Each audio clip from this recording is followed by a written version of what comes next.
based on the right kind of belief system. Okay?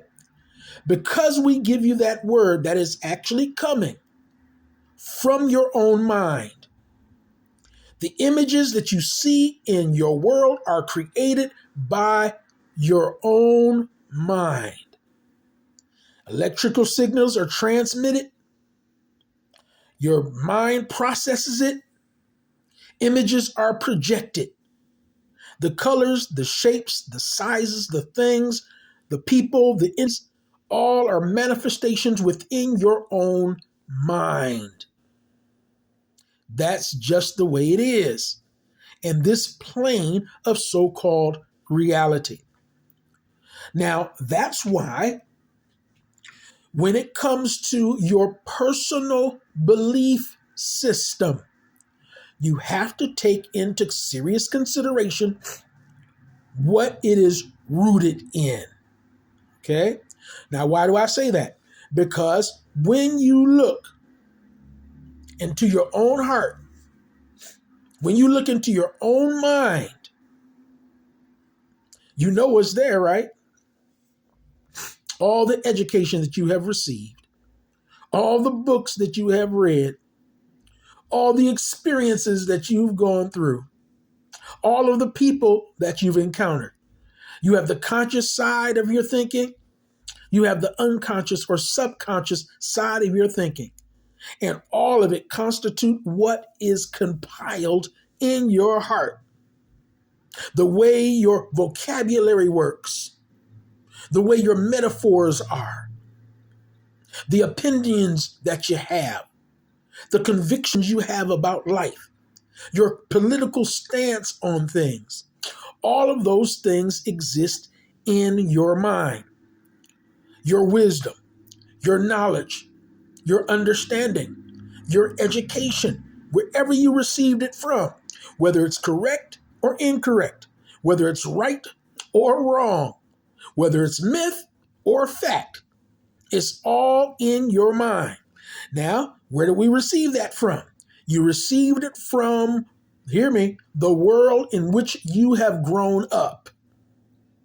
Okay? Whatever that world was. I had my world just like you had yours. I don't know what yours is. You don't know what mine is. But you don't need to know, because you have to walk in your own matrix just like I have to walk in mine. Now, consider where we are in recognizing that our belief system is that core component that dominates your mind and motivates you to move through life.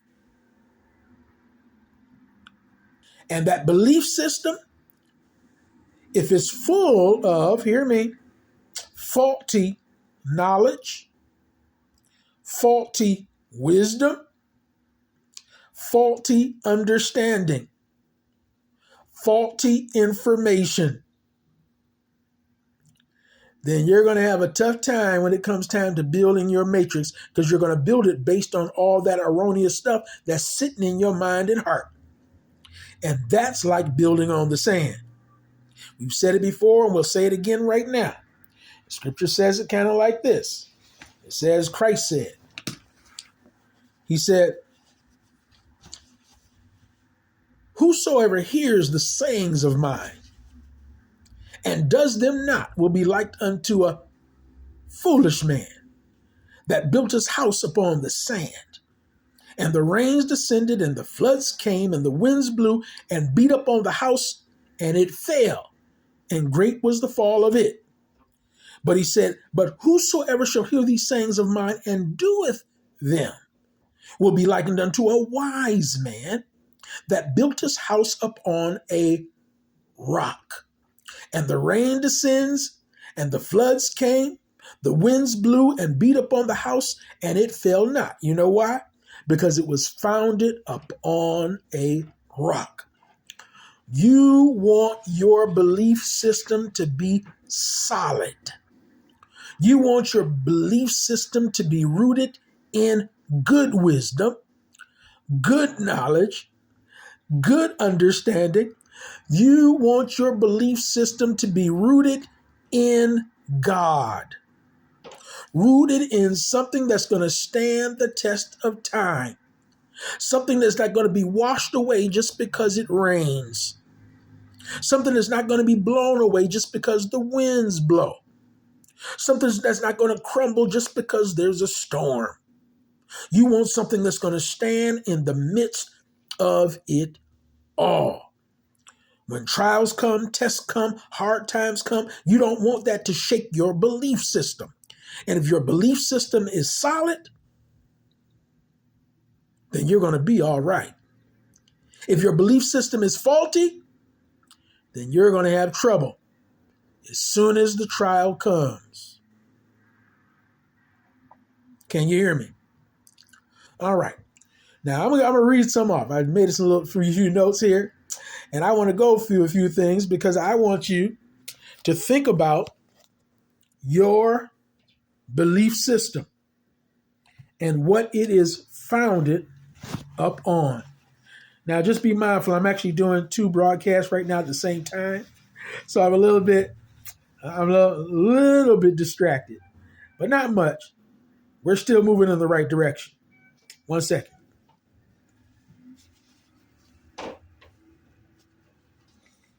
Okay, now, I want you to listen to this. I'm going to give you a few belief systems or certain isms, if you will. Try not to be offended by it, just hear me. Certain isms that people have their belief systems based upon. You might hear something you recognize, you might not recognize it, but just trying to take the mental note and try to understand the perspective from which I'm coming. Okay? Now watch this. You have some people in this world, their belief system is built on metaphysics. Metaphysics. They look at the universe. They look at the galaxy. They look at the natural world. They look at science, physics, densities, dimensions, different levels, different universes, multiple universes, and multiple possibilities. And their whole belief system is centered around that. Okay? You have some people whose belief system is based on a place called Nibiru, on Enki, Elil, the Emerald Tablets, Marduk, the otherworld beings that came to this planet and seeded the earth, and then left certain evidence of their being here, such as the Egyptian artifacts, or the hieroglyphs, the pyramids, the Sphinx, and all of those ancient ruins that of our mysterious origin, and so much so that it makes you think, and many people have written about the many different ways in which things like that could have been constructed.